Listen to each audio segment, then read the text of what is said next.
asalaamaaleykum sama gars yi dal nañ jàmm ci seen nouvelle vidéo tey nag vidéo bi li bëgg a indil tey moom mooy yéen ñi nga xam ne da ngeen di aale seen téléphone wala kenn di jël sa téléphone ainsi de suite surtout nag koo xam ne da ngay aale sa téléphone te bëgg nga yow ki ngay aale sa téléphone par exemple nga aal ki ngay aale sa téléphone kenn di ci woote nga bëgg bu wootee ba pare du mën a dugg ci beneen application nga xam ne ci appel bi rek lay yem. C'est simple wala kenn ci daan TikTok wala galerie nga bañ mu dugg ci beneen application astuce bi dina leen amal njariñ dina amal njariñ yëpp te lii tamit day tax kenn du mën a dugg fenn foo xamante ne ci neexu la c'est simple aja topp leen ñu dem. kéeku bés nga ci chaîne bi ñu ngi lay ñaan nga bës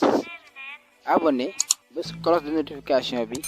bës like ngir di mën a am bépp vidéo bi jàll ci chaîne bi merci. waaw pour loolu appareil yëpp j'espère que mën na ko da nga ñëw ci sa paramètre léegi boo duggee ci paramètre bi nga ñëw ci barre de recherche bi ci kaw nga bind épingle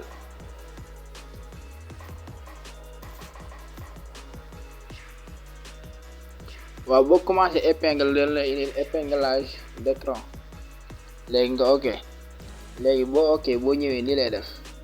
léegi nga activer ko boo ko activer léegi nga def retour léegi boo defee retour waaw boo defee retour da ngay bës mooy touche bi am carré bi nga bi mooy carré bi retour bi ci des carré bi boo ko bësee daf lay indi lii léegi bu lay indi lii bi nga bëgg épingle bu dee appel la wala TikTok wala bu man doon da ngay bës ci logo bi rek comme TikTok bi léegi boo ci bësee bu dee sama téléphone nii lay taxawee affaire épinglage bi comme WhatsApp ni muy épinglé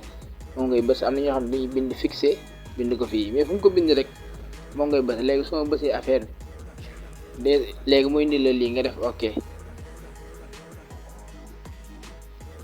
léegi gis nga léegi def na épingle la léegi fi mu toll TikTok bi mën naa dugg fu ma neex mais su ma bëggee ndax la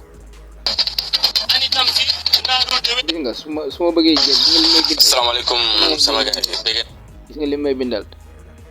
gis nga doo mën a dugg benn application doo mën a même boo bëggoon a wàccee barre de notification bi sax du mën a nekk doo def retour doo def fenn loo kii rek la loo indi lool léegi soo ko bëggee dindi